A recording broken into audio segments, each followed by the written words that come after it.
하나님 말씀은 신약성경 에베소서 1장 13절 14절 말씀입니다.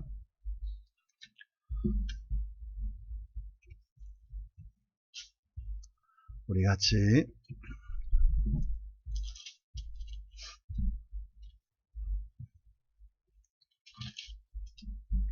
한 목소리로 함께 읽겠습니다.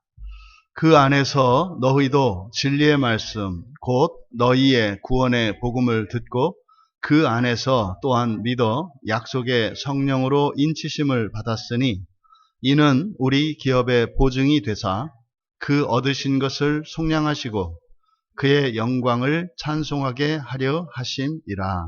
아멘. 우리 기업의 보증이신 성령이라는 제목으로 말씀의 은혜를 나누고자 합니다. 13절에 그 안에서라고 한 그는 바로 12절에서 이야기되어 있는 그리스도입니다. 우리가 그리스도 안에서 할 때 그 그리스도가 13절의 그입니다. 그러니까 그리스도 안에서 이렇게 되는 거죠. 그리스도 안에서 너희도 진리의 말씀 곧 너희의 구원의 복음을 들었다. 여러분, 그리스도 안에서 바로 진리의 말씀, 구원의 복음을 들었다. 이것은 그냥 형식적인 용어가 아닙니다. 우리가 이 성경은 누구라도, 지금의 경우엔 더 그렇죠. 누구라도 성경은 들을 수 있고, 누구라도 성경을 볼 수 있고, 누구라도 설교를 들을 수 있습니다. 그런데 성경을 보고 설교를 들어서 그 내용만을 가지고 믿을 수 있습니다. 또 이 세상에는 다양한 이런 교단의 기독교 교회가 있습니다.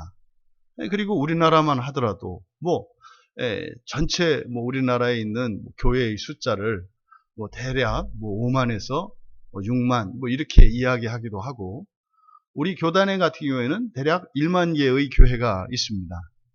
그러면 최소한 각 교회의 담임 목사가 1만 명 정도 되는 겁니다. 그러면 매 주일마다 1만 개의 각 교회에서 성경 말씀을 가지고 이 하나님의 구원의 진리가 선포될 겁니다. 그런데요, 모든 설교가 똑같지 않고 모든 설교를 듣고 반응하는 청중의 반응이 다 같지 않습니다.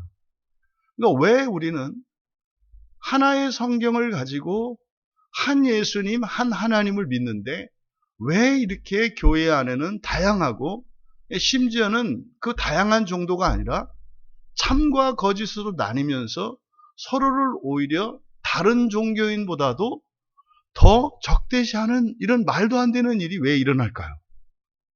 이상한 일이거든요. 그러니까 왜 이런 일이 일어나는가?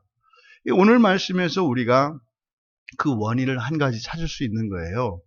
바울 사도께서 여기서 그리스도 안에서 듣는다. 그리스도 안에서 진리의 말씀, 너희의 구원의 복음을 듣는다. 이것이 의미심장한 거예요. 설교를 듣고 성경을 볼지라도 그리스도 안에서 보고 듣는 것과 또 그리스도 밖에서 보고 듣는 것이 다를 수 있다고 하는 것을 우리가 알 수 있잖아요. 그러니까 여러분들이 그리스도 안에서 듣는 것과 그리스도 밖이라고 하는 것은 첫째로는 그리스도를 믿고 안 믿고, 이것이 그리스도 안에서 밖에서를 구분하는 기준이겠고, 그러니까 그리스도를 믿느냐에 따라서, 또 하나는 여러분들이 또 예수를 믿는 사람들 안에서, 그러니까 예수를 믿는 사람들 가운데에서도 그리스도 안에서 설교를 들을 때가 있고 그리스도 밖에서 설교를 들을 때가 있는 거예요.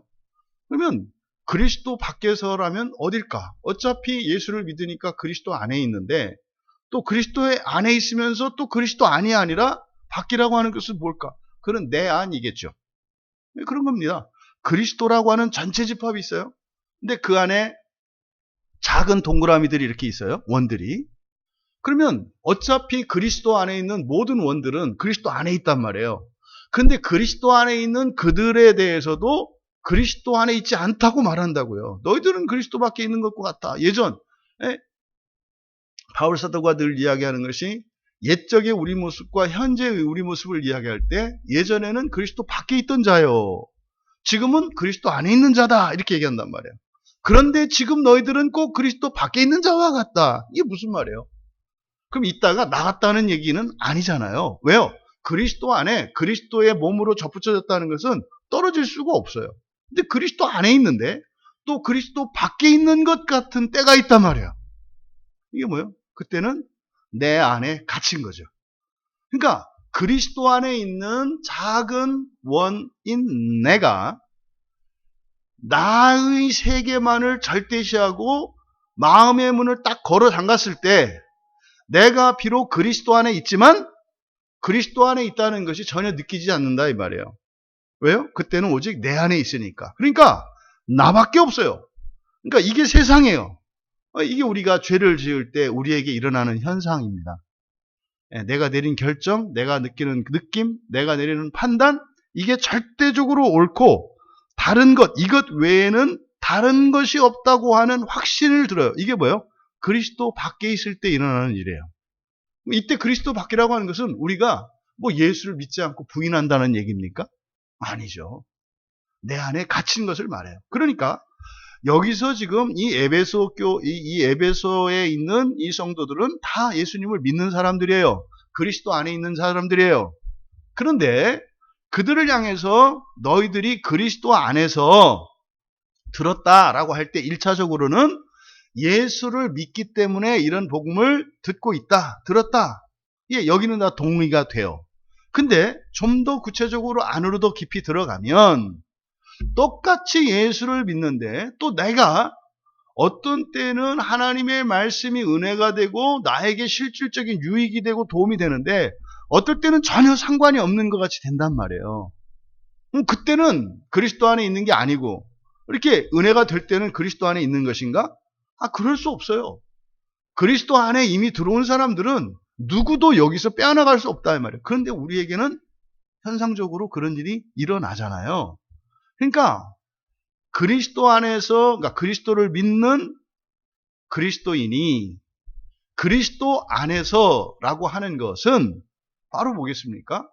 현재 우리가 가지고 있는, 당면하고 있는 현실적인 문제나 여러분들의 고민, 이 모든 것들이 사실은 그리스도의 능력으로 그리스도께서 이 모든 것을 다 해결해 주실 것이며, 하지만 지금 해결되지 않고 있는 것은 분명히 선한 목적이 있기 때문에 하나님께서 이 시간, 이렇게 괴롭고 힘든 시간을 하나님이 허용하시는 것이지만 이것 때문에 내가 완전히 멸망하거나 실패할 것은 아니라고 하는 것을 믿는 믿음 안에 있는 것이 그리스도 안에 있는 거예요. 근데 그렇지 않을 때가 있단 말이에요.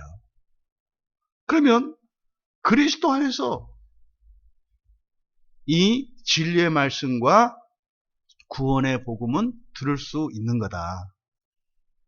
진리의 말씀과 구원의 복음은 어디에서 들을 수 있는 거다? 그리스도 안에서라야 들을 수 있는 거다.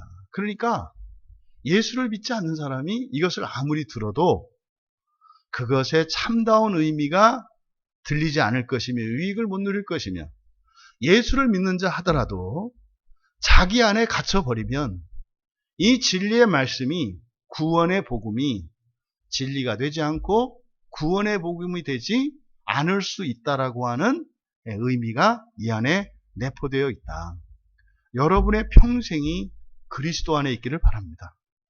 그래서 여러분이 성경을 읽고 설교를 들을 때마다 그 안에 담긴 놀라운 진리의 말씀이 여러분에게 깨달아지고, 그리고 그 구원의 복음이 여러분에게 실제화되어서 참으로 구원하시는 그 일이, 하나님이 구원하시는 일은 창조하시는 일이란 말이에요.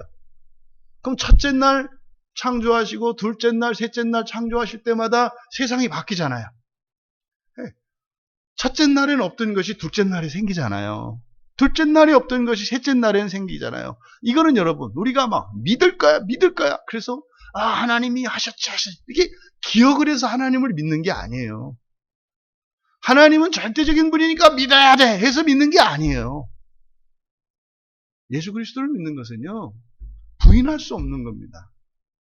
아니 이미 떡 하나 받아 먹었는데 안 먹었다고 입 씻을 수가 있어요? 없잖아요. 없잖아요. 그러니까 우리의 믿음은 말입니다. 단지 과거의 기억과 우리의 어떤 확신, 개인적인 확신 이런 것을 의지하는 게 아니라 뭐죠? 경험된다고요. 경험된다고요. 그러니까 어떤 주석가들은 그 유명한 주석가들이 이 본문을 이제 주해를 하면서 하는 얘기가 뭐냐면 기억해야 한다. 기억해야 한다. 뭐 이런 분들이 많죠. 예수님이 여러분을 위해서 십자가에 죽으셨다는 것을 기억하십시오. 뭘 기억해요? 본 적도 없는데. 보지도 않은 사실을 뭘 기억해요? 그러니까 성경에 있으면 그런 거니까 성경을 읽어야죠. 그리고 그 사실을 알아야죠. 그 다음에요. 그걸 갖고 계속 기억하라는 거예요. 여러분 분명히 어떤 사람들은 그 사실을 기억함으로써 삶의 문제들을 극복하고 환경의 이런 장애들을 이기면서 살아갈 수 있어요. 근데요, 어떤 사람들은 또 어떤 때는 그게 안 돼요. 그 차이가 뭘까요? 당신이 그걸 기억하지 않아서 그러지. 당신이 그걸 믿지 않으니까 그러지. 이런 식으로 아주 얼마나 폭력적이고 무식할 정도로 기독교 신앙을 강요하는지 몰라요. 여러분, 하나님의 창조를 우리가 기억해서 믿어야 될 내용입니까? 창세기 1장에 첫째 날, 둘째 날, 셋째 날, 넷째 날 이렇게 됐다 그러니까 그건 사실이야. 왜? 성경은 진리니까. 그러니까 이거를 믿지 않으면은 이거는 죄 짓는 거야. 그러니까 믿어야 돼. 그리고 기억해. 여러분, 그거 아니에요. 성경에 기록된 그 내용이 1차적인 기준으로 제시되죠, 우리에게. 그리고 여러분의 삶이라고 하는 컨텍스트 속에서 이게 이루어집니다. 그래서 현재의 삶에서 경험함으로써 성경에 기록된 그 내용이 그것이 사실이었던 것을 알게 되는 거예요. 그래서요, 하나님이 역사하시는 그 일은 우리가 반드시 경험해야 하는 겁니다. 그러니까 경험되어야 하는 겁니다. 우리가요, 경험한 그 일은 잊을 수가 없잖아요. 응? 그렇잖아요? 예전에 제가 전도하다가 만난 그 어떤 떡볶이 장사 할머니, 그 말도 안 되는 신비 집단에 이렇게 속해 있는데 그분이 그때까지 거기에서 알아요. 이게 사입이고 신비 집단이고 등쳐먹는 사람이라는 걸 알아요. 그 사람이. 그런데도 거기서 나오지 못해요. 그 이유가 뭐였냐면 죽을 수밖에 없던 딸이 살았어요. 거기에 가서. 거기 그 목사라고 하는 어떤 여성이 하라는 대로 했는데, 근데 의사 말은 그렇게 하면 죽는다 그랬는데 오히려 그 목사라고 하는 그 사람의 말을 듣고 생명 유지 장치를 다 제거하고 주사바늘을 다 뺐는데 안 죽고 지금까지 멀쩡히 살아있어요. 그러니까요, 그분은 내 딸을 살려주신 생명의 은인이에요. 그러니까 그분은 거기 가서 거기도 성경을 봐요. 이런 거죠. 여러분, 이거는요, 성경을 듣는데 그 사람이 이렇게 사실은 그 구원하신 은혜가 놀랍고 감사합니다만 사실은 그분은 그냥 객관적으로 이렇게 보면 잘못됐다라는 걸 알아요. 근데 왜 못 떠나요? 경험됐기 때문에 그래요. 경험됐기 때문에. 그러니까 경험한 거에 대해서는 부인할 수가 없단 말이에요. 근데 말입니다. 그분은 그런 거죠. 그리스도 안에서 그것을 듣고 믿는 게 아니죠. 그 자칭 목사라고 하는 그 사람 안에서 신앙생활을 하고 있는 거죠. 여러분, 그런 경험 자체를 절대시하고 절대적인 것으로 하는 것은 무리가 있습니다만 그런 경험 자체를 절대로 과소평가할 수 없는 거예요. 출애굽한 이스라엘 백성이 광야에서 매일같이 만나가 내리지 않았더라면 그 사람들이 거기 있었겠습니까? 다 애굽으로 뛰쳐갔지? 다 돌아가죠, 당연히. 물론 돌아가다가 홍해에 빠져 다시 죽었겠죠. 여러분, 여러분의 삶 속에서 경험되어지는 거예요. 경험되어지는 거. 이것이 지금 바울 사도께서 에베소 교회 교인들에게 말씀하려고 하는 겁니다. 그리스도 안에서. 그러면 여러분들이 지금 듣고 있는 설교, 여러분들이 가지고 있는 이 성경에 있는 내용, 이것을 여기서 뭐라고 말씀했어요? 진리의 말씀, 구원의 복음, 너희의 구원의 복음. 이게 동격입니다. 진리의 말씀이 곧 너희의 구원의 복음이에요. 그러면 여기서 진리의 말씀이라고 한 이 말을 여러분들이 어떻게 이해하시나요? 그러니까 여러분과 상관이 없는 뭐지? 성경은 진리지. 뭐 이렇게 보기가 쉽습니다. 왜요? 뭐 진리, 말씀 이런 거는 뭐 나와 상관이 없는 뭐 하나님과 관계된 거고 하나님 살림살이에 대한 얘기라고 생각을 해서 그냥 이렇게 뭐 듣지를 않아요. 그러니까 뒤에서 뭐라 그랬어요? 진리의 말씀이라고 하는 게 하나님의 말씀인 건 맞는데 뭐라는 거예요? 우리의 구원의 복음이라는 거예요. 성경에 있는 모든 말씀은요, 우리와 상관이 없는 것은 하나도 없어요. 그게 뭔지 모르니까 못 쓰는 것 뿐이지. 그러니까 성경은 포장이 벗겨지지 않은 엄청난 선물과 같은 거예요.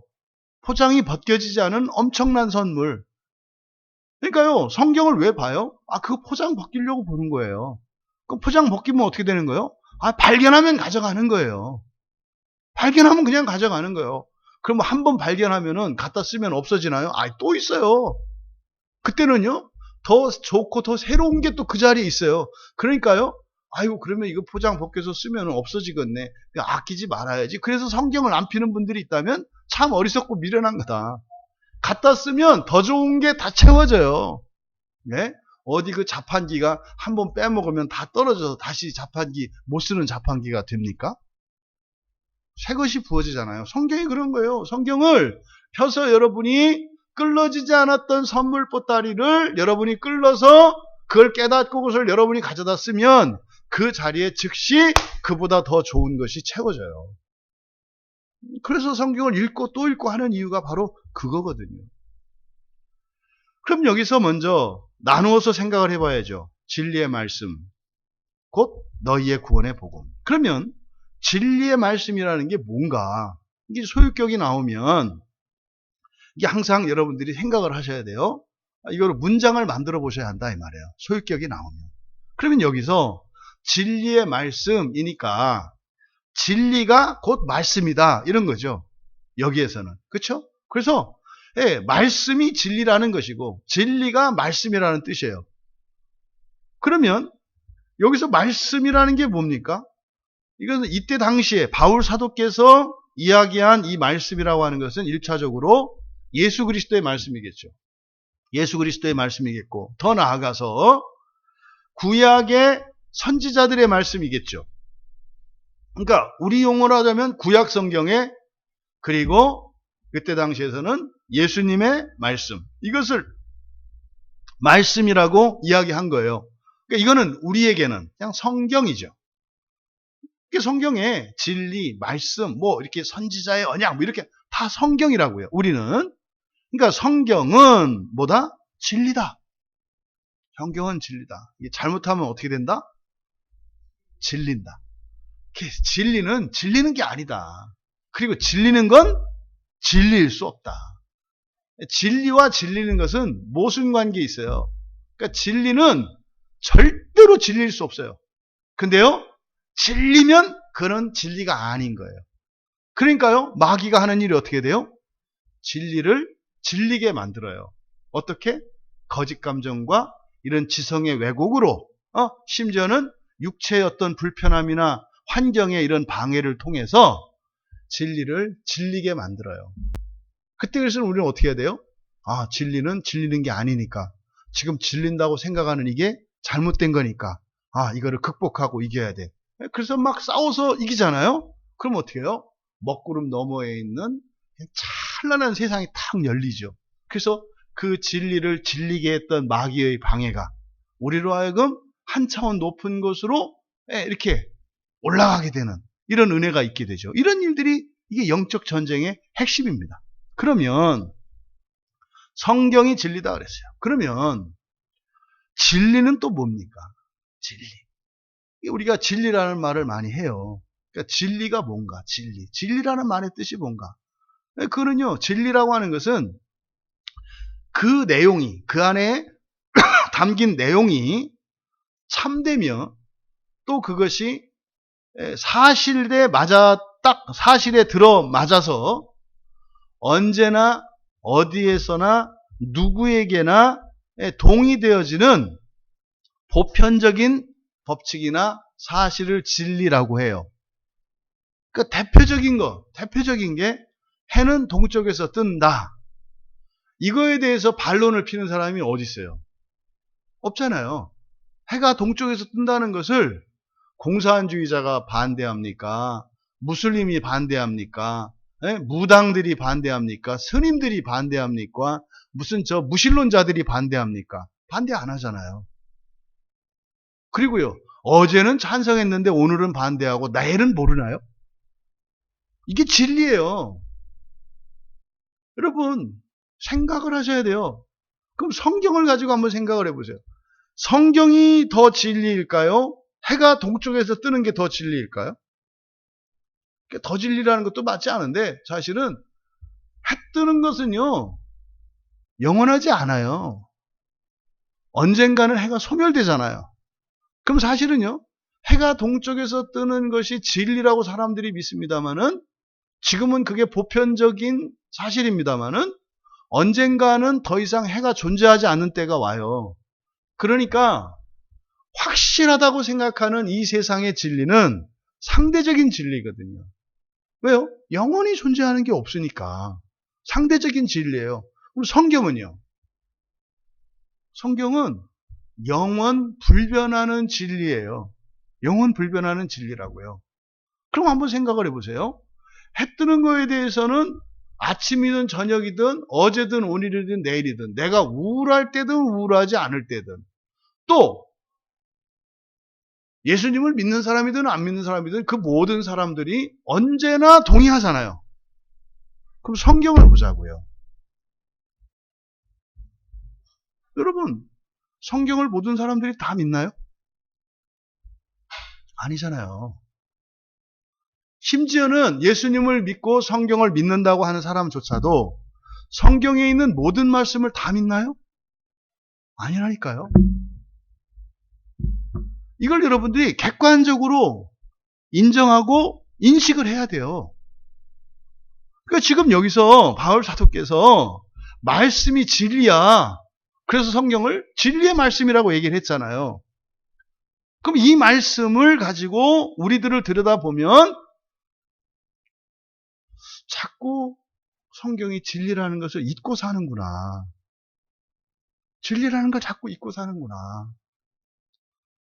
성경 말씀은 영원 불멸하는 것이기 때문에 이 말씀대로 따라 사는 것이 지혜로운 것이고 나에게 훨씬 유익한 것이구나.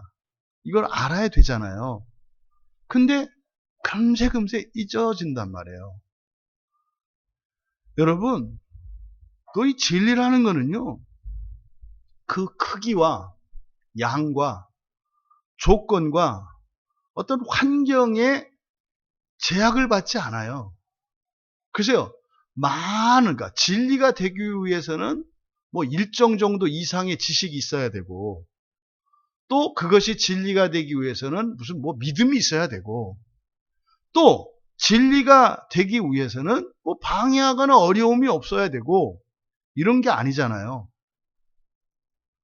크기나 양이나 어떤 환경에 또 조건에 영향받지 않고 언제나 변하지 않는 것이 진리예요. 언제나 변하지 않는 것이 진리라고요. 근데 사람들은요, 그런 진리가 없다고 믿습니다. 그런 건 없다고 생각한다고요. 진리는 절대적인 진리는 없고 상대적인 진리만 있다고 생각합니다. 사람들은. 그래서 어떻게 해요? 각자 소견에 옳은 대로 살아가는 것이 합리적이고 합당하다고 생각을 하죠. 여러분들이 그 사사기 하면 딱 떠오르는 단어가 뭐예요? 사사기? 각기 제 소견에 옳은 대로 살았더라예요. 사사기의 그 특징은 각기 제 소견에 옳은 대로 살았더라. 이게 오늘날 포스트 모더니즘이잖아요. 이게 포스트 모더니즘이잖아요. 포스트 모더니즘이 뭐예요? 개인적이고 상대적인 진리관을 갖고 살아가는 거예요. 내 뜻이 절대적으로 옳다고 생각하는 거. 그리고요, 서로 인정해 주는 거. 그러니까 지금 이 시대의 상황을 성경의 역사 속으로 들어가면 사사기적 상황이 있어요. 이때 사사기적 상황이라고 하는 것은 뭐예요? 각기 제 소견에 옳은 대로 살아가는 거예요. 이거는 상대적 진리관이란 말이에요. 근데 성경은요, 절대적 진리예요. 그래서요, 성경을 읽으면서 좀 틀려도 상관이 없다니까요. 이게 그냥 틀려도 괜찮다라고 하는 의미가 그거를 인정하라고 하는 게 아니라 무슨 말이에요? 일시적으로 틀릴 뿐이에요. 성경에 대한 해석이 다양하고 좀 잘못될 수 있어요. 그래도요, 그게 종말론적으로는 문제가 되지 않는 이유는 성경은 절대적 진리를 담고 있기 때문에 말입니다. 우리가 어떻게 알고 어떻게 생각하느냐에 따라서 성경이 진리가 되고 안 되고 결정되는 게 아니에요. 성경이 진리이기 때문에 다 제각각의 생각을 가지고 있는 사람들조차도 성경이 모든 사람들을 진리에 이르게 한다고요. 이게요, 제가 지금 가슴이 타는 게 이 부분이에요. 왜 교회 안에서 그렇게 사람들이 신학자들과 목사들 심지어는 교인들, 이 기독교인들끼리도 왜 이렇게 싸워요? 상대적 진리관을 가지고 있기 때문에 그래요. 상대적 진리를 가지고 있으면요, 상대성은 맞고 틀리고 그 조건에 속하고 안 속하고가 있어요. 여러분, 물이 그냥 이렇게 놓으면 이게 끓어오릅니까? 아니잖아요. 이 물에다가 열을 가해야 이게 뜨거워지고 끓는 점에 다다르게 되면 기체로 변하잖아요. 그런데요, 이게 기체로 날아오른 그 수증기가 항상 허공에 머뭅니까? 아니잖아요. 이게 응결이 돼서 다시 모이면 물방울이 돼서 땅에 떨어지잖아요. 여러분, 진리는 말입니다. 모든 시행착오와 오류와 실수와 잘못을 허용해요. 이게 개혁주의의 핵심이에요. 개혁주의는 성경이 진리인 것을 믿는 거예요. 그러니까 개혁주의는 어떤 사상이나 어떤 신학자들의 주의 주장을 말하는 게 아니에요. 개혁주의의 핵심은 성경은 진리다. 이게 지금 여기에 나오는 바로 진리의 말씀. 이게 개혁주의의 핵심이에요. 그러면은요, 진리는요, 우리에 의해서 진리가 수호되는 게 아니에요. 하나님의 말씀이 우리에 의해서 보존되는 게 아니에요. 우리는 지켜야죠. 보존해야죠. 왜요? 진리가 진리되게 하기 위한 게 아니라 우리에게 살 길은 그거밖에 없으니까 성경을 지키라는 거예요. 말씀을 여러분 안에 지키라는 거예요. 왜? 말씀을 지키기 위해서? 아니에요. 6.25 때 전쟁이 났어요. 이게 이제 공산주의 빨갱이들이 쳐들어왔어요. 그래가지고 이 성경을 딱 이렇게 들이대요. 너 이거 성경 믿어 안 믿어? 너 믿는다 그러면 여기서 죽일 거야. 안 믿는다 그러면 통과. 여러분 어떻게 하실래요? 네? 그 공산군이 여러분한테 성경을 딱 보여주면서 이거를 믿는다 그러면은 내가 너를 죽일 거고 안 믿는다 그러면은 보내줄 거야. 그러면 여러분 어떻게 하실 거냐고요? 대답은 하지 마세요. 왜냐하면 아무렇게나 하세요. 이 자유가 진리이기 때문에 허용이 되는 거예요. 네? 만약에 제가 목사였어요. 그때도 뒤에 교인들이 있고 내가 목사라는 걸 알아요. 그럼 저는 믿는다고 하고 죽을 거예요. 근데 제가 목사인지도 모르고 기독교인인지도 몰라 사람들이. 에? 그럼 저는요 안 믿어요 하고 그냥 지나갈 거예요. 이해되세요? 제가 왜 언제는 믿는다 그러고 그 자리에서 죽임을 당하고 언제는 뭐 낯빛도 안 바꾸면서 원래부터 안 믿었던 사람인 것처럼 안 믿어야 하고 간다고 얘기를 하는가. 상황에 따라 다르기 때문에 그래요. 속으로는 그냥 가고 싶지만 제가 목사인 것을 사람들이 아니까 제가 성경을 믿지 않는다고 하면 사람들이 성경을 믿지 않게 되는 이유가 되겠죠. 아, 목사도 저런 상황이 되니까 안 믿네. 그러니까 뭐 안 믿어도 돼. 이러지 않겠어요? 그래서 사실 저 속으로는 너무 살고 싶고 지나가고 싶은데 할 수 없이 그냥 죽는 거예요. 그런데 제가 뭐 신앙이라는 것도 기독교인인 것도 모르고 뭐 다른 사람에 대한 책임도 없는 사람이에요.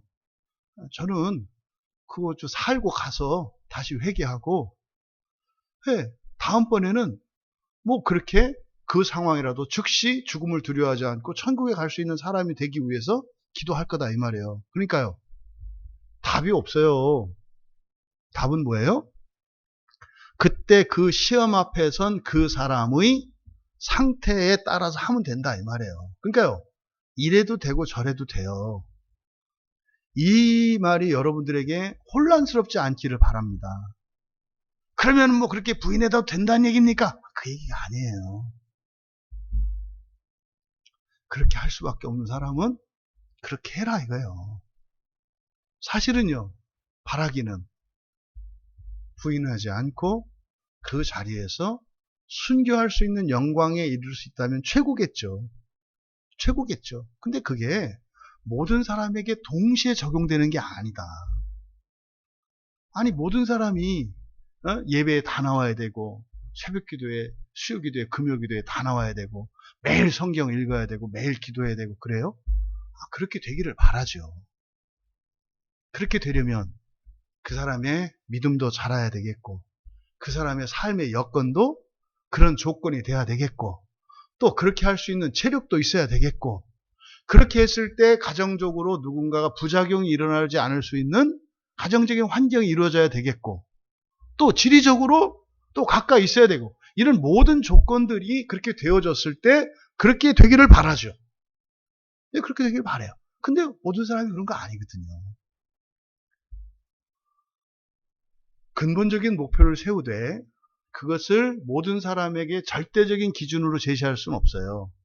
하지만 앞에서 이야기했던 상대적 진리관과 상황에 따른 이런 대처 방식이 다른 것, 이건 다른 거예요. 진리는 하나예요. 하지만 우리가 진리를 따라서 길을 가는 삶의 방식은 다양할 수 있어요. 근데 사람들이 이걸 반대로 생각해요. 반대로. 살아가는 방식은 절대적으로 지켜놓고 진리는 상대적으로 만들어놔요. 그러니까요. 고집세고 이상하고 이기적인 이런 사람들이 많아요.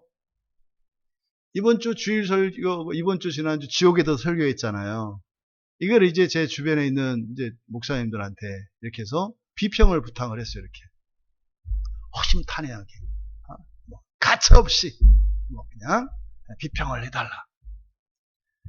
근데 어떤 분이 이게 이제 이렇게 솔직하게 하시라니까 제가 이렇게 솔직하게 하겠습니다. 그러고 이제 이게 기대가 됐어요. 이제 그럼 내가 조금 약점이 뭐고 이런 걸 좀 발견할 수 있겠다. 그래서 덜컥 열어봤거든요. 웬걸? 딱 시작이 그래요. 이 서론의 도입부를 보면은 기존의 기독교 교리와 교회의 잘못과 문제점들을 제기하는 것으로 보아서 이단들이 사용하는 서론과 매우 유사하며 그 내용에 대한 언급도 없어요. 그 다음에 뭐지? 지옥에 대한 이런 얘기를 했는데 그러니까 안 읽히더라고요. 여기에는 하나님의 은혜에 대한 교리가 전혀 없으며 그래서 제가 이제 몇 가지에서 줄 쳐서 그 요약한 내용 안에 그 있잖아요. 예수 그리스도를 믿는 유익에 대해서 얘기한 거 있잖아요. 예수 그리스도를 믿으면 다른 종교 그 어떤 것도 줄 수 없는 유익이 있다. 그게 뭐예요? 지옥에서 나올 수 있는 거다. 그죠? 근데 지옥에서 나올 수 있는 정도가 아니라 아예 지옥에 갈 수 없게 하는 거다. 이것은 우리가 지옥을 살았다고 해서 되는 게 아니라 이거는 절대적인 하나님의 은혜로만. 네, 그죠? 그 디아바이노, 지옥은 걸어가는 거지 우리가 올라올 수 있는 게 아니다. 그건 하나님의 은혜로만 되는 거다라고 그 요약에도 써있단 말이에요. 제가 거기다가 밑줄을 쳐서 여기 있네요. 이렇게. 여기 하나님의 그리스도의 은혜에 대한 교리가 있지 않습니까? 오직 예수 그리스도를 믿어야만 지옥에서 벗어날 수 있고, 오직 예수 그리스도를 믿는 믿음은 지옥에서 벗어날 수 있는 정도가 아니라 꼭 들어갔다 나와야 되는 게 아니라 들어가지 않을 수 있는 것이 그리스도의 참된 은혜다라고 지금 설교하는 게 핵심인데 여기서 그걸 없다고 하면 어떻게 합니까? 이렇게 해서 답장을 보냈어요. 여러분, 사람들의 눈이 가려져 있고 마음이 닫혀져 있어 안 보이는 거예요. 그래서 이제 그랬죠. 예, 이단이라고 하셨는데 구체적으로 어떤 이단이 어떤 얘기를 하는지 좀 답변해 주시고, 그리고 그 이단 뭐 이거 말고 그럼 요 내용 자체에 대한 사실성, 요 내용이 합당한 사실 내용인지 그 내용에 대해서 좀 비평을 해서 다시 보내주시면 좋겠습니다 하고 이제 답장을 보냈어요. 이제 기다리고 있는 중이에요. 여러분이 성경을 믿는다는 게 뭔지를 몰라요. 틀려도 돼요. 틀려도 된다는 의미가 네 마음대로 믿어라 이 얘기가 아닌 거 아시죠? 상대적 진리관을 가지고 있는 사람들은 이 말을 들으면 틀려도 돼요, 이렇게 해도 돼요 라고 하는 말을 곡해한다고요. 제가 틀려도 됩니다, 실수할 수 있습니다 라고 말하는 것은 우리가 믿는 성경이 진리이기 때문에 지금의 나에게는 이렇게 할 수도 있고 또 저렇게 할 수도 있다고 생각이 되겠지만 성경이 진리이기 때문에 나를 완전하고 진리에 부합하는 자로 성경이 나를 만들어줄 것이라는 것을 믿기 때문에 능력 있는 자, 가진 자의 여유랄까? 이런 의미로 얘기를 하는 거지 틀린 것을 정당화하는 게 아니에요. 근데요, 대부분 이렇게 들어요. 왜 그렇다? 상대적 진리관을 가지고 있기 때문에. 왜요? 그러니까 우리의 학에 따라서 구원에 이를 수도 있고 구원에 이르지 못할 수도 있다라고 하는 생각을 가져요. 이게 상대적 진리관이에요. 자꾸 제가 마음속에 이렇게 노파심이 드는 이유는 여러분 중에도 혹시 그렇게 생각할까 봐. 아, 그래? 그럼 뭐 교회 안 가도 된다는 얘기구나. 아, 성경 안 봐도 돼. 그 얘기가 아니요. 그 얘기 하는 게 아니라고. 그래서요, 우리가 성경을 다 알아야 진리입니까? 아니면 흔히 말하는 쪽복음이라고 하는 성경 구절 한 구절만 알아도 우리가 진리를 가진 겁니까? 네, 성경을 다 알아야 진리를 다 가진 겁니까? 아니면 성경 구절 한 구절만 알아도 진리를 가진 겁니까? 네, 근데 찜찜하시죠? 네, 한 구절만 가져도 진리이긴 한데 왠지 찜찜하지 않아? 아, 그러면은 더 뭐 많이 읽을 필요 없겠네요. 이런 말도 안 되는 생각을 하거든요. 그럼 보세요. 뭐 결론적으로 한 구절만 알아도 그랬잖아요. 진리는 그 크기나 양이나 수와 상관없이 그 능력과 효과가 동일하다고요. 진리는 그런 거예요. 그래서요, 옛날에 말도 안 되는 구원의 일들이 막 일어나잖아요. 성경이 있지도 않았어요. 실제로 이 초대교회 당시에 성경 없다니까요. 이때 또 사입이 뭐 거짓 교사들도 되게 많았다니까요. 그러니까요, 거짓 교사들의 입에서도 참된 성경의 진리가 한두 개는 섞여 있잖아요. 그래야 사기를 치죠. 그러니까 99.9%의 거짓과 0.1%의 진리를 들었어. 근데 그 0.1%의 진리가 99.9%의 거짓으로 인한 피해와 부작용을 극복하고 나를 예수 믿고 참된 부활의 구원을 향해서 살아가게 하는 일이 일어난다니까요. 그러면 반대로 99.9%의 진리와 0.1%의 거짓을 들었을 때 이 사람들에게는 그러면 더더욱 부활의 복음을 향한 그런 구원의 진전이 일어나야 되잖아요. 근데 안 일어나요. 오늘날 기독교인들이 알고 있는 이 구원의 복음에 대한 성경 진리에 대한 지식과 이해도는 초대교회 당시의 기독교인들하고는 비교할 수 없을 정도로 여러분은 그 시대로 가면 다 박사들이에요. 여러분들은. 그런데 그들의 삶 속에서 생생하게 체험되는 성령의 역사와 구원의 열매들은 훨씬 못 미치잖아요. 그러니까 여러분, 진리는 양에 의해서 결정되는 게 아니에요. 중요한 건 뭐예요? 그리스도 안에서가 중요하다고요. 그리스도 안에서가. 자기 세계에 갇히고 교단 신학에 갇혀서 아무리 성경을 많이 알고 아무리 성경에 관한 연구를 많이 했다 할지라도 그리스도 안에서 그것을 듣지 않고 그리스도 안에서 그것을 진리로 받아들이지 않는다면 그런 일이 안 일어나요. 그래서 그런 걸 예전 목사님들이 그런 얘기 했잖아요. 머리만 커가지고. 그러니까요, 그게 무슨 말씀인지 제가 풀어서 얘기한 거예요. 머리만 커서. 근데 머리 큰 게 잘못된 건 아니에요. 머리가 크냐 작으냐. 그럼 머리가 새 머리가 되면 좋은가? 머리 든 것도 없고 이러면 좋은가? 아니죠. 머리 큰 거는 좋은 거죠. 근데 그거를 머리 큰 거를 나쁘다고 하는 이것도 너무 극단적인 말씀이었고 중요한 건 머리 크면 좋아요. 다시 말해서 많은 지식을 가지고 있으면 좋은 거예요. 참된 진리를 많이 알고 있으면 좋은 거예요. 근데 문제는 그리스도 안에 있지 않으면 어떤 사람도 완벽하게 100% 진리만 가지고 있지 않아요. 섞여 있거든요. 근데요,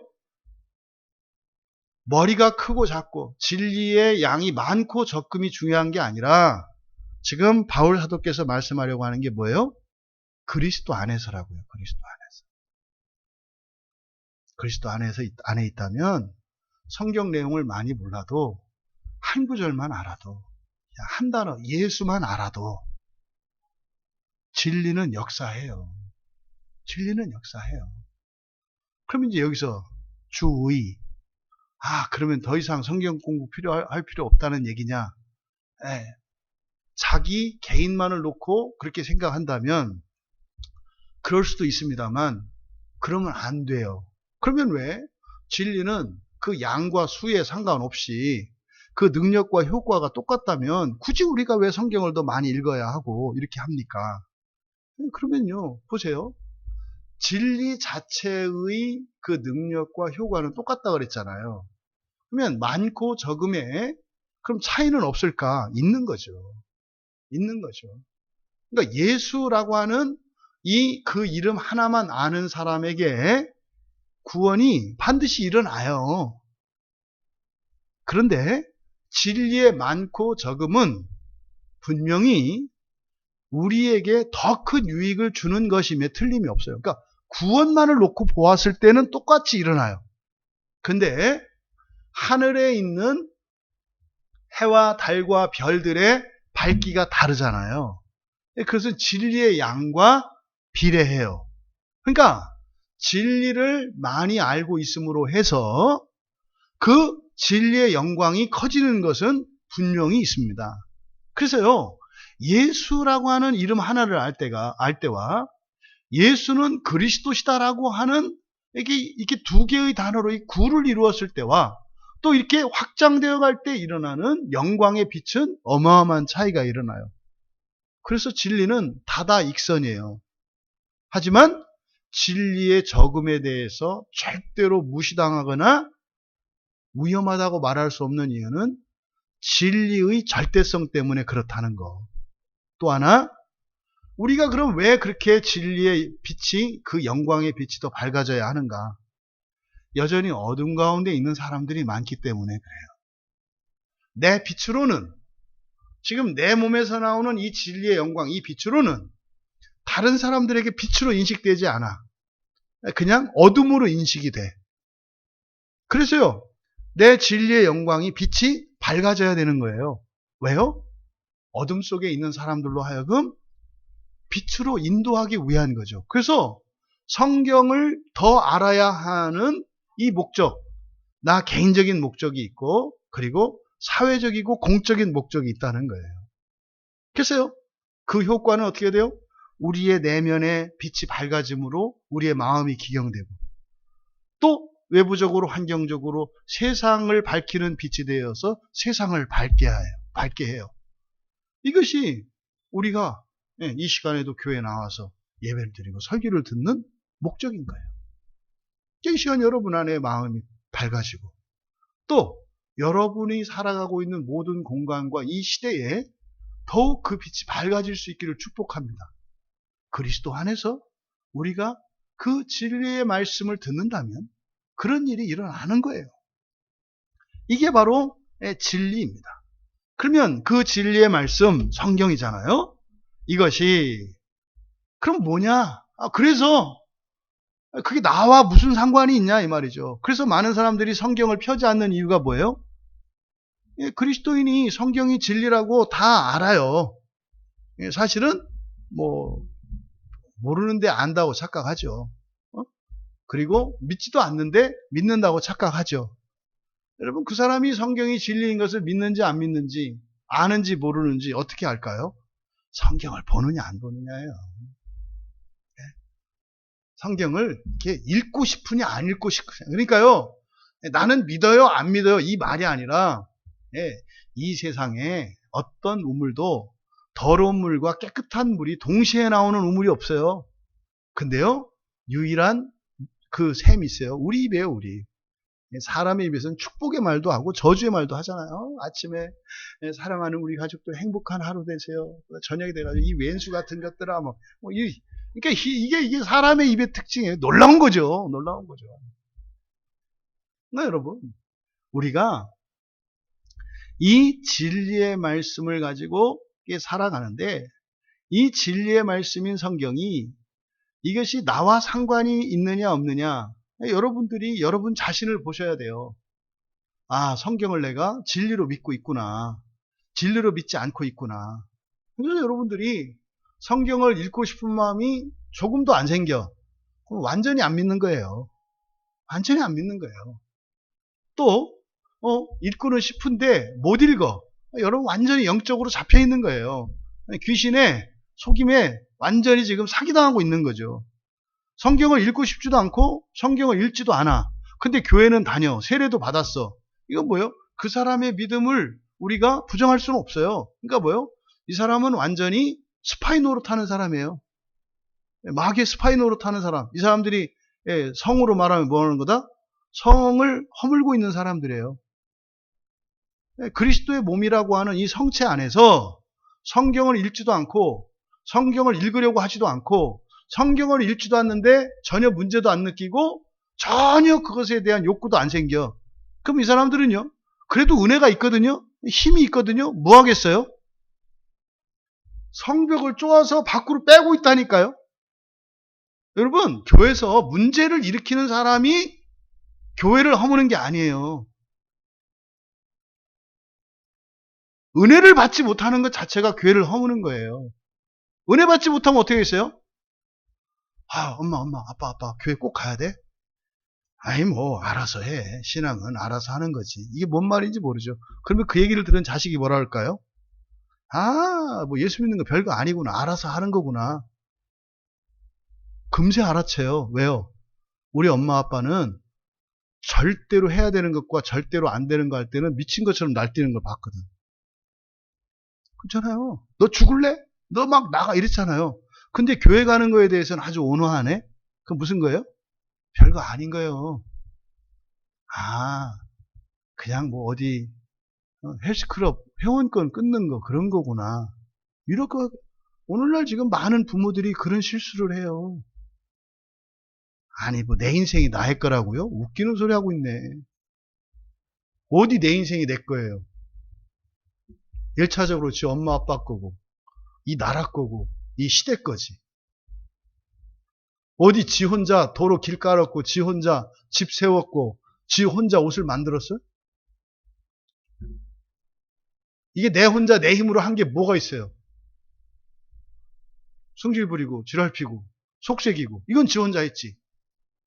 그거 말고 실질적인 게 뭐 혼자 한 게 뭐 있냐. 옷을 내가 만들었어요. 안경을 내가 만들었어요. 이 말을 내가 만들었어요. 이 글을 내가 만들었어요. 다 누가 만들어준 거. 그걸 입고 쓰는 거 아니에요? 그런 사람들은 자기 무인도에다 그냥 확 던져놔야 돼, 그냥.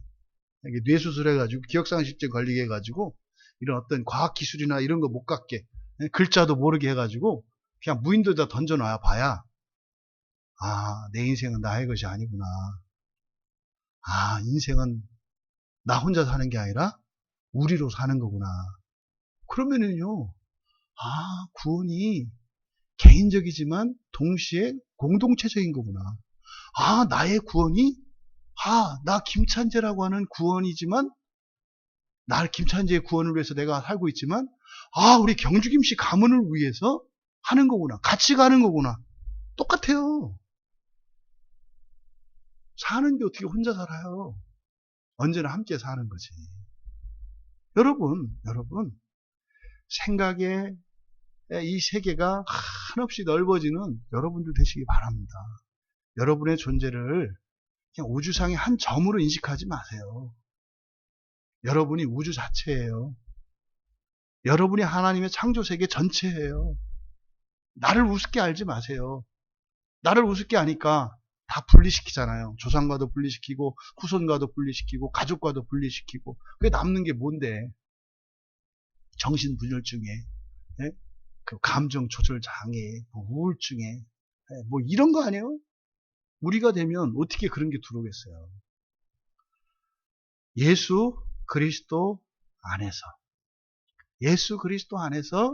이 성경 말씀을 읽고 듣는 것이 중요하고 또 여러분들이 정말로 성경에 대한 여러분의 태도를 가지고 진리를 진리로 믿고 있는지 그렇지 않은지를 스스로 점검하셔라. 여러분들이 매일 성경책을 하루라도 쉬는 날이 있다면 여러분들이 지금 상당히 지금 간첩도로 타고 있는 거고 사기당하고 있는 거예요. 오늘 또 하여튼 목사님 설교를 들으면 이상해져. 내가 성경 안 봤다고 또 지금까지 내가 교회를 허물었다네. 맞아요. 맞다고. 그게 그런 건지 모르니까 안 하는 것 뿐이지. 그래서요 모든 죄의 원인이 무지라니까요. 왜 내가 성경을 읽지 않았던가. 이게 단지 개인적으로 자기 감정적으로 이게 그냥 만족이 되느냐 안 되느냐 여기에만 생각을 두니까 여러분 성경을 읽지 않고 설교를 듣지 않음으로 해서 교회를 허무는 일은 다시 여러분 평생에 일어나지 않기를 축복합니다. 그러니까 그거를 여러분들이 그래서 여러분들 그 도와드리려고 새벽기도 하고 수요기도 이런 거 하는 거요. 여기 나오면 오늘 성경 읽었잖아요. 네? 그러니까 어떻게 해요? 반대로 여러분이 성경을 읽고 설교를 듣고 하는 일은 뭐겠어요? 교회를 세우는 일이에요. 여러분들이 개인적으로도 가정에서 성경을 펼 때 그것이 얼마나 위대하고 놀라운 일인지 깨달을 수 있었으면 좋겠어요. 공부하는 것처럼 아는 거 중요하죠. 그보다 더 중요한 것은 여러분이 성경을 펼 때 말입니다. 하나님 이 시대를 이 땅의 교회를 거룩하게 하소서라고 하는 여러분의 기도예요. 여러분이 성경을 펼 때 하늘에서 천군 천사들이 때로 몰려와요. 틈만 나면 몰려오려고 지금 천군 천사들이 번호표 뽑고 기다려요. 너무 내려갈 기회가 없어서 번호표 뽑고 기다려요. 그러니까 막 틈만 나면 막 서로 밀쳐서 내려오려고. 여러분이 성경을 펼 때마다 하늘이 열리고 하늘의 천군 천사들이 때로 몰려오는 것을 영적으로 분별할 수 있는 여러분 되기를 축복합니다. 그래서 그 진리의 말씀이 나와 무관한 게 아니라 나와 상관이 있는 거다. 너희들과 상관이 있는 거다. 이것을 가르쳐 준 거예요. 왜요? 아니, 모르니까. 너희의 구원의 복음이래요. 그러니까 성경에 있는 모든 내용은 우리의 구원의 복음이래요. 그러면 구원의 복음, 이게 소유격이니까 이중적인 의미가 있다 그랬잖아요. 그러면은요, 너희의 구원의 복음이니까 너희를 구원하는 복음이라는 의미가 있어요. 너희를 구원하는 복음. 이게 1차적으로 우리들이 받아들이는, 이해하는 내용이죠. 성경을 읽으면 성경의 유익을 얻을 수 있다. 이게 너희를 구원하는 복음. 맞죠? 아이고, 성경을 보면 돈이 나와, 빵이 나와요. 나온다고요. 돈도 나오고, 직업도 나오고, 결혼할 짝꿍도 나오고, 집도 나오고, 다 나와요, 다. 이게 너희를 구원하는 복음이라는 의미예요. 두 번째로, 너희의 구원의 복음은요, 너희가 구원하는 복음이라는 의미도 되죠. 너희가 구원하는 복음. 그러니까요, 여러분들이 누군가를 도울 수 있는 게 진리라고요. 돈이나 이게 아니라는 거 이미 여러분들 아셨잖아요. 여러분들이 누군가를 구원할 수 있는 복음, 능력, 자원이라는 거요. 그러니까 성경은 여러분을 구원할 수도 있고, 여러분이 원하고 사랑하는 누군가를 구원할 수도 있는 게 성경이라는 거예요. 이게 너희의 구원의 복음이라는 말씀의 의미입니다. 그럼 여러분, 여기서 지금까지 우리가 살펴본 그 안에서 너희도 진리의 말씀 곧 너희의 구원의 복음을 들었다. 이게 뭡니까? 여기서 이렇게 정리를 하면 복음이라고 하는 것은 언제 어디에서나 누구에게나 동의될 수 있는 좋은 소식인 거예요. 그죠? 근데 그것은 나를 구원하는 거예요. 또 내가 그것을 가지고 나만 구원받는 게 아니라 다른 이도 구원할 수 있는 거예요. 좋아요, 안 좋아요? 여러분 이제 걸려든 거예요. 제가 좋아요, 안 좋아요? 그럼 여러분은 무지 좋아요 이래야죠. 무지 좋아요 이래야죠. 그런 거예요, 정말로. 성경 말씀은 여러분의 모든 것은 시간적으로 과거, 현재, 미래요. 현재적으로는 여러분의 육체와 여러분의 마음과 여러분의 영혼, 또 존재론적으로 여러분 자신뿐만 아니라 여러분이 사랑하는 가족과 이웃과 친지들과 이 시대에 속해 있는 모든 사람들이에요. 여러분을 구원하는 복음이에요, 성경은. 여러분, 이것이 여러분의 능력이고 자랑이 될 수 있는 유일한 거예요. 왜요? 진리니까. 그러면 한번 생각을 해보자고요. 과연 나에게 성경 말씀이 그런 진리로서, 완전한 복음으로서, 능력으로서 내가 그것을 이해하고 있었고 그렇게 믿었었는지 여러분들이 스스로 생각해 보시고, 오늘날 그리스도 안에 있지 않은 사람들, 그리스도 안에 있지 않다는 사람은 원칙적으로는 없어요. 원칙적으로 세상 자체가 그리스도 안에 있어요. 하지만 좁은 의미에서 그리스도 안에서라고 할 때는 1차적으로 예수님을 믿느냐 믿지 않느냐의 기준이에요. 그러면 예수님을 믿지 않는 사람들, 그 사람들에게 이 성경이 과연 진리요 구원의 복음으로 전해질까? 내가 이 성경 말씀을 전했을 때 과연 그들에게 복음으로 전해졌을까? 한번 생각을 해보시라고요. 복음은요, 애써서 설득시키는 게 아니에요. 우리가 약장사입니까? 전도한 사람들이 그런 얘기를 해요. 한 영혼을 얻기가 천하를 구하는 것보다 얼마나 어려운 줄 알아? 이게 뭐예요? 짝퉁 갖고 파니까 힘들지. 왜 기업들이 세계적인 브랜드를 갖추려고 해요? 삼성 딱 이렇게 하면은 써보지도 않았는데 믿어요. 이게 브랜드의 힘이에요. 브랜드의 힘.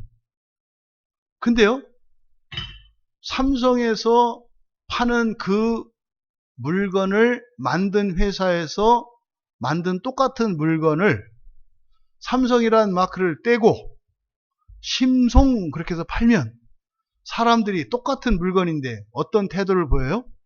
그걸 반값에 팔아도 안 사요. 이게 브랜드의 힘이에요. 브랜드. 그래서 교회들이 자꾸 대형 교회를 만들려고 은행빚을 막 얻어다가 수천억 이렇게 빚져서 만드는 이유가 뭐예요? 교회를 브랜드로 만들려고 하는 거예요. 브랜드. 이런 브랜드로 만들면 어떻게 돼요? 브랜드의 가치가 사람들에게 신뢰를 줘. 그러니까 사람들이 브랜드를 믿는 건지 복음을 믿는 건지를 몰라. 그러니까 복음을 믿는지 브랜드를 믿는지 어떻게 알아보면 돼요? 큰 교회 다닌 분에게 광야교회로 오라고 했을 때 그 사람들이 광야교회로 온다고 하면은, 그러니까 올 수도 있다. 오라는 게 아니라 올 수도 있다라고 생각하는 사람은 복음을 믿는 사람이고요. 절대로 갈 수 없다, 안 가겠다라고 하는 사람은 브랜드를 믿는 사람인 것임을 우리가 알 수 있는 거죠. 여러분, 그런 거예요. 이 복음이라는 것은 브랜드가 아니에요. 근데 너무나 오랫동안 기독교 안에서 이 기독교를 브랜드로 만들었어요. 기독교라고 하는 상표. 나는 예수 믿는 사람이다. 나는 뭐 기독교인이다. 이거를 브랜드로 만들었어. 기독교는 복음을 가지고 있는, 진리를 가지고 있는, 복음을 가지고 있는 사람들이 기독교인이거든요. 그거는요, 사람들이 바라는 브랜드보다 훨씬 가치가 큰 거라니까요. 근데 지금 이 시대의, 이 시대뿐입니까? 이 세상에 교회가 존재하는 동안 그럴 때가 있었는가 한번 생각해 보란 말이에요. 그러니까 바울 사도께서 2000년 전에 이렇게 말씀을 하셨는데 그게 실현되지 않고 있잖아요. 심지어는 수요일날 이렇게 교회에 나온 여러분들이 전 세계 기독교인들의 0.0000001%에 속한다는 거 아십니까? 이거 뭘요? 그거 교만이에요. 전 세계의 0.0001%에 속하는 분들이에요, 여러분들이. 어떤 이렇게 우월감을 가지시라는 게 아니라 책임감을 가지셔야 된다고 얘기하는 거예요. 수요일날 나왔다가 이거 컸겠다, 이거. 죽으라고 나왔더니 책임감 가지라고 그러네. 제발 이런 생각을 하지 말자. 왜? 우리가 사명감을 가질 때 하나님이 은혜를 주시기 때문에. 사명에는 반드시 은혜는 필수적으로 동반돼요. 이 은혜는 현찰이고요. 환경이고 능력이에요. 그래서 사명을 갖는 일은 굉장히 기쁘고 영광스러운 거예요. 여러분, 우리의 복음이 회복될 수 있길 바랍니다. 사람들이, 그러니까 기독교인들이 그런 얘기 많이 해요. 오늘날 복음이 없어. 언젠 있었나? 언젠 있었나? 너도 나도 인정하지 않을 수 없는, 동의하지 않을 수 없는 좋은 소식. 예수 믿으면 좋아요. 그 진리죠. 그렇죠? 예수 믿으면 좋아요. 그게 진리예요. 근데 그것이 어떤 사람에게는, 그리스도 안에 있는 사람에게는 이해됩니다만 그리스도 밖에 있는 사람에게는 이해되지 않아요. 근데요, 진리라고 하는 것은 어떤 특성이 있다고 그랬어요? 모든 상황 속에서, 모든 조건 속에서, 모든 시대의 모든 사람에게 인정하지 않을 수 없는 게 진리라고 그랬죠. 그러니까 복음에는 진리가 있어요. 그러면 모든 사람이 들었을 때 그거 참 좋은 거네. 그거 참 좋은 거네. 라고 말하지 않을 수 없는 뭐가 복음의 핵심이에요. 왜? 진리니까. 그러면 여러분들에게 그 복음 진리가 있냐 이 말이에요. 누가 듣더라도 야, 그럼 정말 좋겠네 하는 이거 여러분 있어요 없어요? 있잖아요. 예수 믿으면요 신 돼요. 예수 믿으면 신이 돼요. 그러면 그 내용만 놓고 볼까요? 사람이 신이 되는 것은 좋은 거예요? 안 좋은 거예요? 좋은 거예요. 그거를 나쁘다고 할 사람 없어요. 근데 실제로 말하는 사람이 있죠. 그건 뭐예요? 빈정거리는 거예요. 나는 사람이 좋아요. 이건 빈정거리는 거고, 사실은요, 그렇다 그래서 그것을 다 믿을까요? 그렇진 않죠. 그러니까요, 복음은 복음이에요. 그런데 그것을 믿는 사람이 있고 믿지 않는 사람이 있는 거예요. 근데 그동안 우리 기독교 안에서 복음을 막 애써서 설명을 해요. 여러분, 전도하는데 공부를 해야, 외워야 전도할 수 있어요? 웃기는 소리 하고 있어. 교회 한 번 올 때마다 1억씩 준대요. 이거 공부해야 돼요? 에? 왜 1억을 주는 게 좋은 건지, 1억을 받으면 무엇을 살 수 있고, 뭐, 이런 거를 공부하고, 이게 논리적으로 설득당하셔야 되냐고, 교리 공부를 해야 되냐고. 아니잖아요. 아니, 진짜로 광야교회에서 교회 한 번 올 때마다 1억씩 주고, 에? 10분 초과할 때마다 1,000,000원씩 늘려준다 그러면, 이거 여러분 전하지 않을 사람이 어디 있어요? 안 그래요? 그리고 거기서 뭐 누가 예배 길다고 뭐라고 할 사람이 누가 있어요? 오히려 조마조마하겠지. 아, 목사님 뭐 얼굴이 좀 창백해지고 말이 끝이 흐르는 거 이게 곧 끝날 것 같은데, 아이고 1분만 좀 더 하지. 1분만 더 하면 10분 넘어서 1,000,000원도 딸꼭 올라오는데, 이러지 않겠어요? 복음이 없어요, 복음이. 그렇잖아요. 내가 선교사님들한테 오면은 처음 만나는 선교사님들한테 꼭 던지는 질문이 그거예요. 선교사님, 복음이 뭔가요? 당황하시죠. 네, 이제 시험 보는 줄 알고. 복음의 진술에 대한 게 아니라, 선교사님, 지금 그 나라에 가 계시는데, 그 나라 사람들이 다 듣고 동의할 수 있는 좋은 소식이 뭔가요? 그러면 보통 그렇게 얘기를 하죠. 구원의 복음이죠. 그러면 그 복음을 들으면 다 사람들이 좋아하나요? 그건 아니죠. 그러니까 그 복음은 아니네요? 뭔 말이세요, 목사님? 아니, 복음은 좋은 소식이니까, 그 진리니까 모든 사람이 들으면 다 좋아라 해야 될 텐데, 우리가 진술하고 있는 복음의 내용들, 당신은 죄인입니다. 예수 그리스도께서 당신을 구원하시기 위해서 하늘에서 이 땅에 오셔서 십자가에서 피 흘려 주심으로 당신의 모든 죄함을 사함을 받았습니다. 이제 예수 그리스도를 믿고 그의 복음의 초청을 받으십시오. 그럼 결코 당신을 정죄함이 없습니다. 이게 뭔 말이에요? 그게 뭔 말이에요? 왜 난리를 쳐, 뭐 때문에? 그러니까 왜 그러는데요? 왜 하나님이 사람이 돼서 오셨고, 왜 십자가에서 그런 퍼포먼스까지 행하셨고, 내가 또 그걸 또 믿어서 그 죄 속죄를 왜 받는데요? 내가 왜, 그렇게 해서 되면 뭐가 좋은데요? 구원 받으셨습니다. 그 구원이 뭔데요? 죽어서 지옥 가지 않고, 천국 가십니다. 그럼 천국이 뭔데요? 지금의 하나님 나라입니다.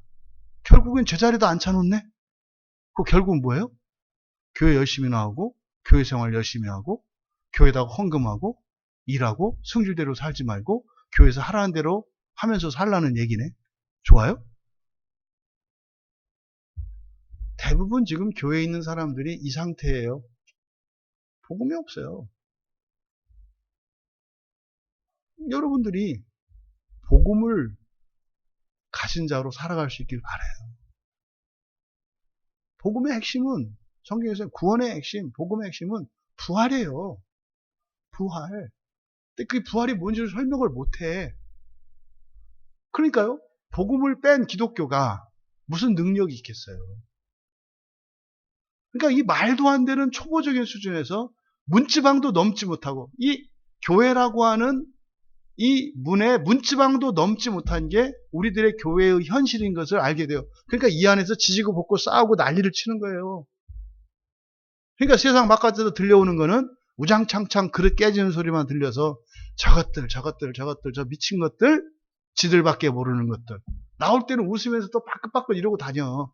근데 좀 있으면 들어가면 우장창창 난리를 쳐. 아휴, 저 위선자들. 이러잖아요. 우리가 가지고 있는 복음이 무엇인지, 진리된 복음이 무엇인지 여러분 이렇게 확신할 수 있기를 바랍니다. 사람들이 그것을 받아들이지 않고 믿지 않는다고 해서 여러분 이상하게 생각할 게 아니에요. 믿는 여러분이 하나님께 감사해야 될 일이에요. 그러니까 앞으로 누군가에게 전도를 하시거나 복음을 이야기할 때 첫 번째 그것을 이야기를 하세요. 생로병사에서 벗어날 수 있고 사람이 이렇게 어떤 한계나 능력의 제약을 받지 않는 절대적인 이런 신적 존재가 되는 거, 이게 예수님이 우리에게 주시는 구원입니다. 안 믿어지시죠? 네. 말하는 저도 웃겨요. 근데 저는 믿어요. 근데 그것이 사실이라는 것을 저는 날마다 삶 속에서 경험하거든요. 이게 시작이에요. 이게. 믿음은 강요하는 게 아니에요. 우리가 해야 될 일은 뭐예요? 진짜 좋은 것을 알려주는 거예요. 그러면 그들이 인생의 환난과 한계를 만났을 때 정말 그 복음이 복음일까? 이런 한계를 뛰어넘을 수 있게 한다고? 이렇게 오는 거예요. 이어서 그 안에서 또한 믿어 성령, 약속의 성령으로 인치심을 받았으니, 오늘 13절까지만 할게요. 그럼 여기서 또 그 안에서가 또 강조되고 있죠. 강조되고 있는 거예요, 지금. 그 안에서가. 그러니까 지금 바울 사도께서 진리의 말씀, 구원의 복음에 대해서 말씀하는데 그리스도 안에서를 강조하고 있어요. 왜 그럴까요? 초대교회 당시에도 많은 사람들이 복음을 듣는데 그리스도 안에서 듣지를 않아. 지 안에서 들어. 사람들 안에서 들어. 그래서 초대교회 당시에도 패거리가 날렸어요. 예? 아보로파, 아블로파, 바울파, 그리스도파. 그때부터 교회 안에도 내분과 대립과 갈등이 있었어요. 내 팔뚝이 굵니, 내 엄지발가락이 크니, 이런 일들이 있었다고요. 그러니까 지금 바울 사도께서 그리스도 안에서라는 말을 강조하고 있음을 우리가 알아야 해요. 그러니까 여기서 또 그 안에서. 그 사실은 13절에 있는 이 그 안에서라는 말은 두 번 쓸 필요가 없단 말이에요.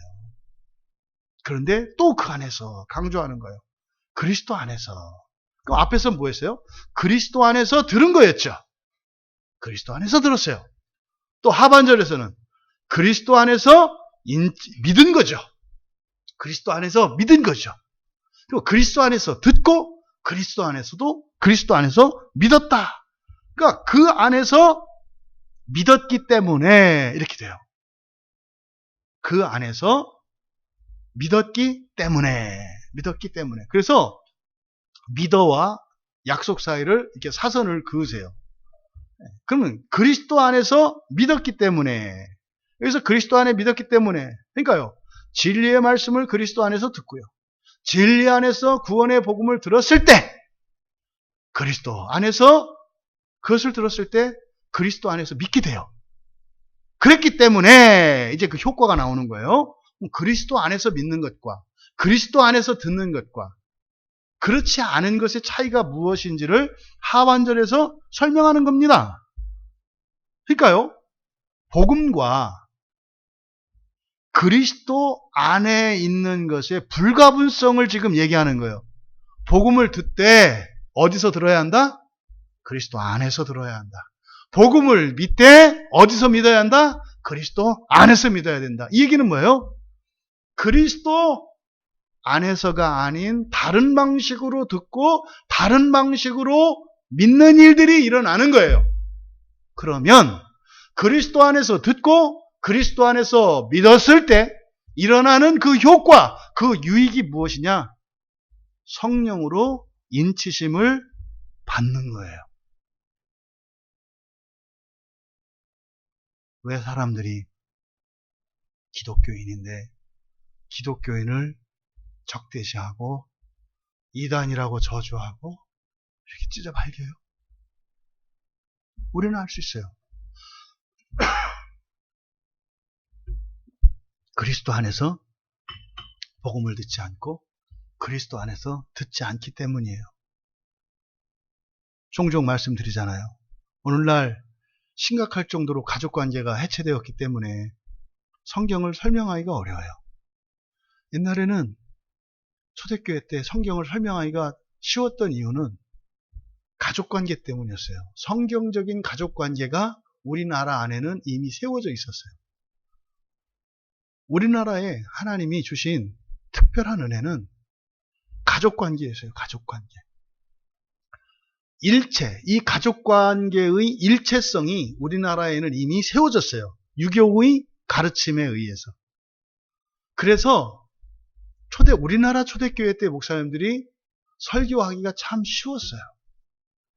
집안을 갖고, 이 가정을 갖고 설명을 하면 너무 쉽게 이해됐거든요. 그러니까 성경이 다른 나라 서양에서 들어온 이런 게 아니라 예전부터 듣던 말씀이라고 받아들여지는 거예요. 그래서 그리스도 안에서라고 할 때 이게요, 대가족 제도 안에서, 가문 안에서 이렇게 이해돼요. 옛날 사람들은. 그거 보세요.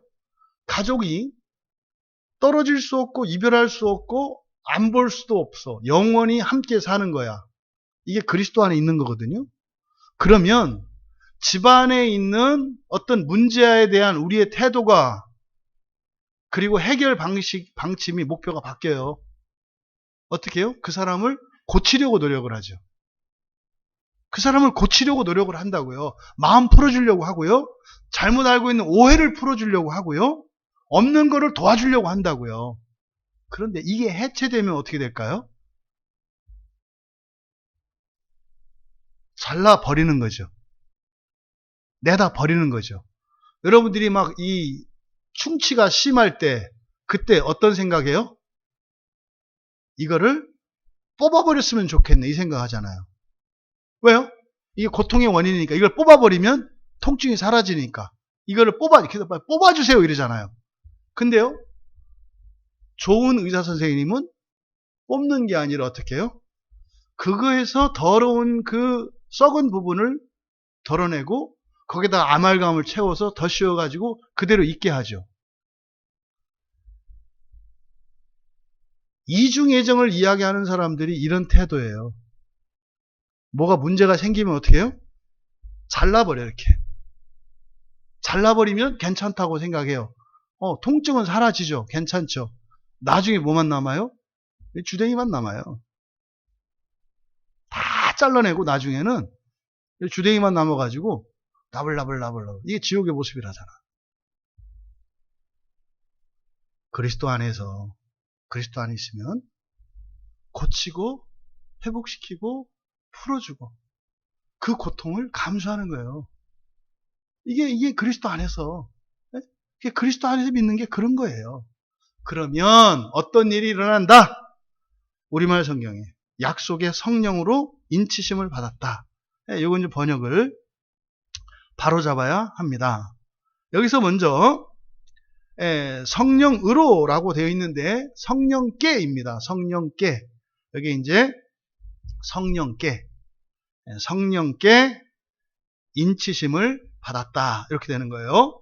그러니까 그리스도 안에서 듣고 그리스도 안에서 믿으면 우리에게 일어나는 일이 어떤 일이다? 성령께 인치심을 받는다 이 말이에요. 이해되시죠? 그러니까 성령은 누구를 인친다?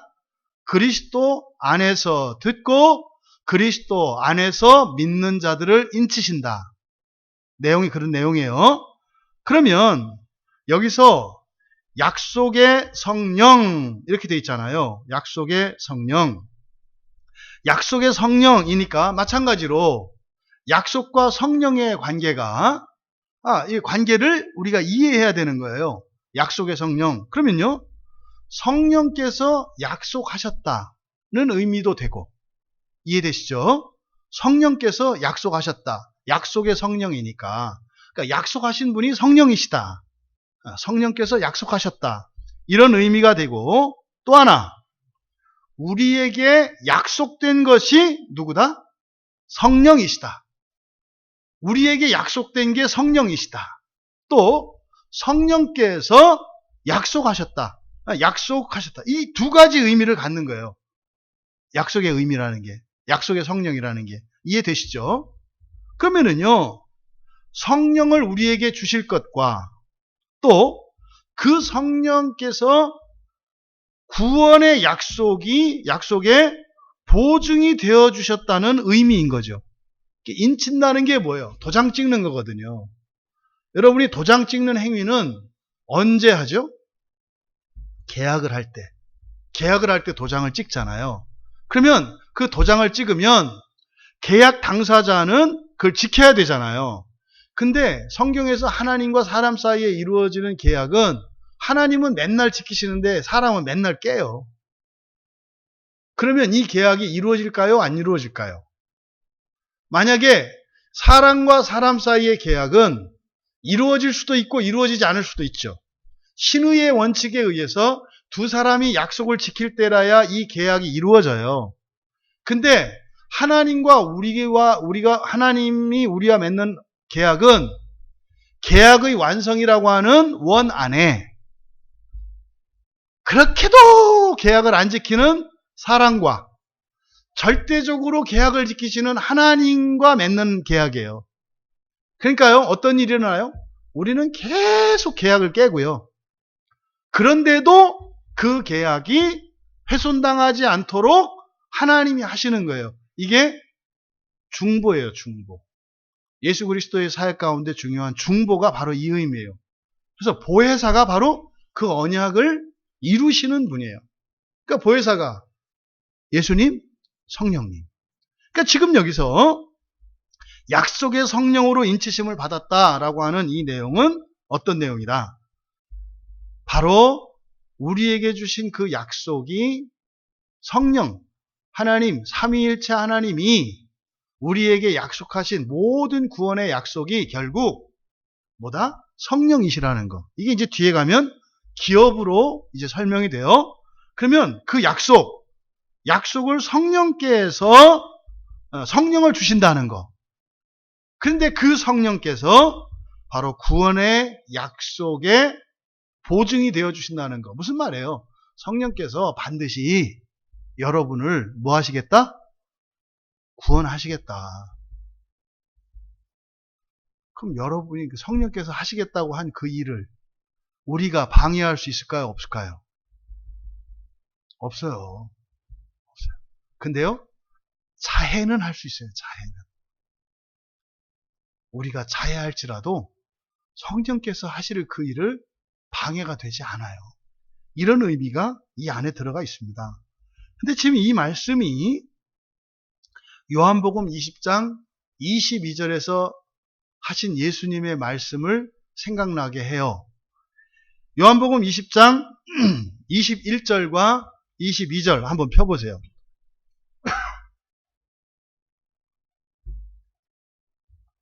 요한복음 20장 21절 22절 같이 읽겠습니다.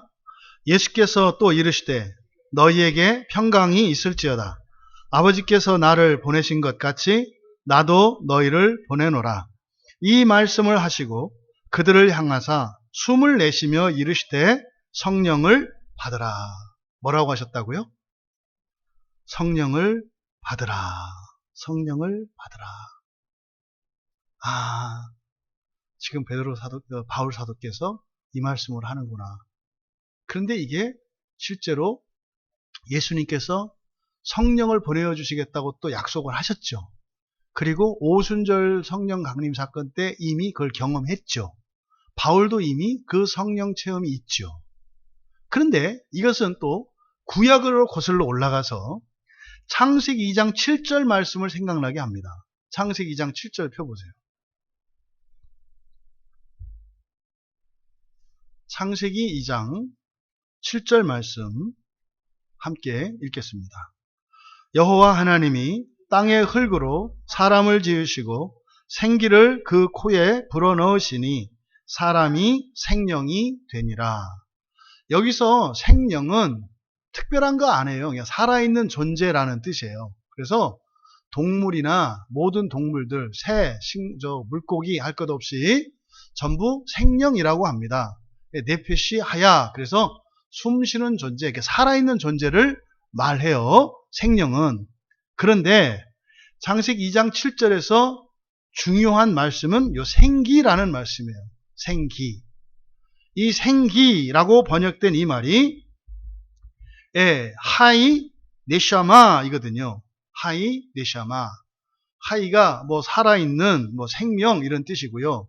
네샤마 요게 기입니다. 기. 네샤마. 그러니까요. 동물이나 사람이나 다 호흡을 하죠. 그렇잖아요. 동물도 호흡하고 사람도 호흡하잖아요. 그래서 물에 빠지면 죽잖아요. 왜? 숨을 쉴 수 없으니까. 그런데 사람이 쉬는 숨과 동물이 쉬는 숨이 다르다는 거예요. 이게 네샤마입니다.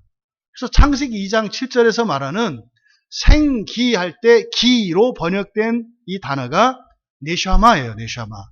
이 네샤마는 사람만을 의미하는 거예요. 사람의 호흡은 다른 동식물의 호흡과 달라요. 다른 동식물의 호흡은 산소를 받아들이고 이산화탄소를 내뿜죠. 식물의 경우는 반대죠. 식물의 경우에는 이산화탄소를 받아들이고 산소를 내뿜죠. 그래서 식물과 동물이 상생하도록 세상이 창조되어 있어요. 동물은 산소를 들이마시고 이산화탄소를 내뿜어서 식물의 호흡의 원료가 되게. 그럼 식물은 그 이산화탄소를 받아들이고 산소를 배출해서 동물이 살 수 있도록 해. 그 벌들이 추는 그 메비우스의 띠, 벌들이 추는 팔자춤처럼 동물과 식물이 이렇게 공존하게 돼 있어요. 하나님의 창조 세계가. 놀랍잖아요. 근데 사람은 마찬가지로 거기서 그 꼽살이 껴서 산소를 들이마시고 이산화탄소를 내뿜는 존재가 아니라는 거예요. 그건 동물이죠. 사람은 무엇을 호흡한다고요? 기를 호흡한다고요. 기. 이게 네샤마예요. 네샤마. 그래서 성경에 호흡이 있는 자 할 때 이 호흡으로 번역된 게 네샤마예요. 홍수 심판이 일어났을 때 호흡이 있는 자는 다 죽었다 할 때 동물을 말하는 게 아니라 사람을 말하는 거예요. 그러니까 홍수가 사람에 대한 심판이었다고 말하는 거예요. 그래서 이 창세기 2장 7절에 이 생기라는 말은 굉장히 중요합니다. 그래서 이 기로 번역된 이 하이 네샤마, 이게 바로 신약에 오면 바로 영, 푸뉴마로 번역이 되고 성령으로 번역되는 거예요. 그러니까 예수님께서 성령을 받아라 하셨던 것과 창세기 2장 7절에서 여호와 하나님이 새로운 사람, 새 창조물, 새로운 피조물인 아담을 창조하실 때 바로 생기를 불어넣으셨더라 하는 것과 동일한 거예요. 연결되시나요? 그래서 사람은 떡으로만 살 것이 아니요. 산소로만 호흡할 것이 아니요. 성령으로 숨 쉬어야 하는 거예요. 성령으로 살아야 하는 거예요. 산소와 이 지상에 있는 물질들은 우리의 육체의 생명을 유지시킵니다. 그런 동물이나 사람이나 똑같아요. 근데 사람은 성령으로, 하나님의 말씀으로, 이 생기의 생기가 뭐예요? 우리에게는 하나님의 말씀인 거예요. 그리고 존재론적으로는 성령인 거예요. 이것이 예수, 그러니까 그리스도 안에 있는 자들에게 일어나는 유익이라는 거예요. 반대로 교회를 다녀요. 예수를 믿어요. 성경을 읽어요. 설교를 들어요. 그런데 그리스도 안에 있지 않으면 약속의 성령의 인침을 받는 것은 아니다. 그러면 성령의 역사를 경험할 수 있어요? 없어요? 없어요. 기다리신다고요. 언제까지? 그리스도 안으로 들어올 때까지. 또 그리스도 안에 있는 그리스도인들이 그리스도 안에서라고 하는 것은 뭐라고 했어요? 자기의 마음의 문을 열 때까지. 그러면 성령의 우리를 구원의 약속을 보증하시는 성령께서 역사하시기 시작한다는 겁니다.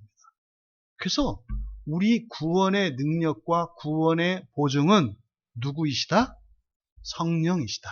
여러분이 부활할까요? 안 할까요? 이것은 누구에 의해서 결정된다는 거예요? 성령에 의해서 결정된다는 거예요. 그런데 그 성령께서 역사하시는 것이 어디에서만 역사하신다?